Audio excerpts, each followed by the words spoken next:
When it comes to negative emotion, for me personally, it's something that has kept me feeling safe.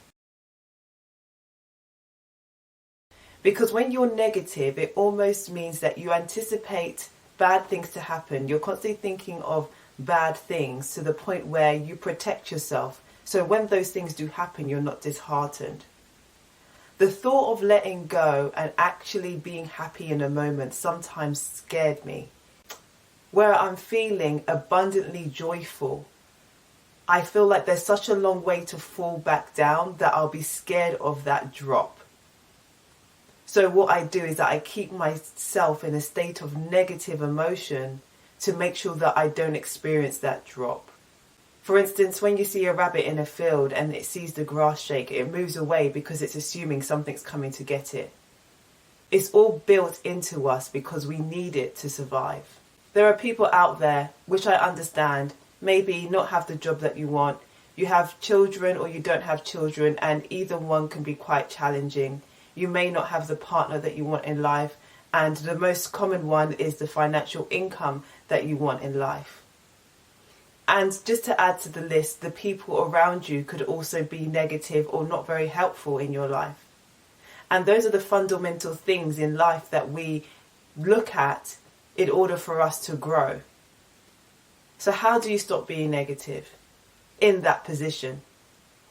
Number one, you don't really have a choice, because all you're going to do is regurgitate the same cycle over and over again if you're not willing to learn the lessons in life that are presented to you. I believe that everything is a life lesson. And I believe that within the challenge of life, if we overcome that, then we can get to the next level and the next stage. And in that journey itself, it will build our confidence up, because knowing that you can overcome something is probably one of the greatest feelings in the world. So the way that I got rid of my negative emotion, I did a gratitude challenge for 30 days, where every day I had to write down what I was grateful for. Because sometimes we feel like in life we don't have the resources right in front of us to be able to change the trajectory of our lives. When it comes down to the areas of my life that I mentioned, I had to look at what I was doing wrong. So for me, the most important thing is food and my bills being paid. So that's what I reprioritized. And also, when it comes down to food, there were different ways that I could make it more interesting. So instead of having takeaways or doing an Uber Eats, what I would do is that I will cook more so I could save more. So if I wanted to buy something nice for myself, I was able to do so. I know it sounds very simple the way that I'm putting it, but when you hit rock bottom in an area of your life, you have to find a way to make it work, because you can't sustain what you're going through. And that's the beauty sometimes about the pain, is that sometimes it becomes so excruciating that you have to do something about it. So the other thing as well to get rid of negative emotion was relationships. I used to form relationships with people and they felt quite negative.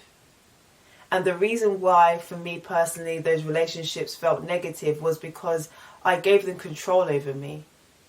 I'm someone who was naturally a people pleaser. So when it comes down to relationships, it's more about what I can give to them and what they can take from me. I learned to isolate myself and build up my own independence.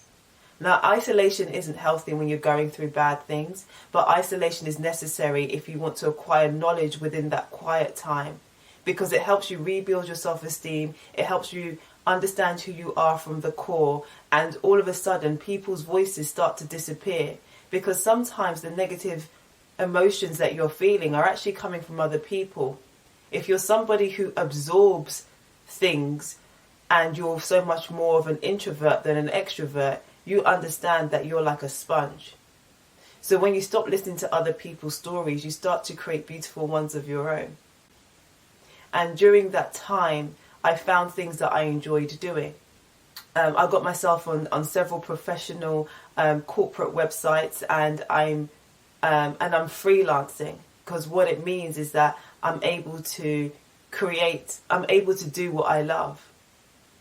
And that also pours into the financial pot. So very quickly you can see how you can change that negative mindset if you can see the silver lining in the areas of your life where they're not going so well.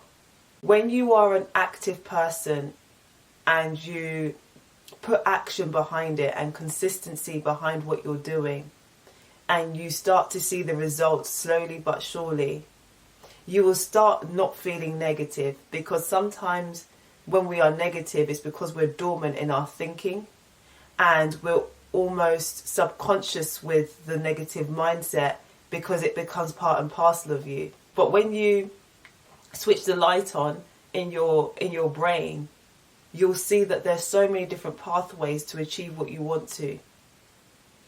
You have to let go of resentment. You have to let go of your past. You have to let go of the things that you've done wrong. You have to forgive yourself. You have to forgive other people. Because when you do that, it helps you to maintain a peaceful mindset. Yeah, this is your new beginning and your chance to make a difference in your life. So then you can be the happy version of yourself that I know that you deserve. Anyways, guys, thank you so much for listening to my video. Don't forget to like, comment and subscribe, and I'll see you in my next one.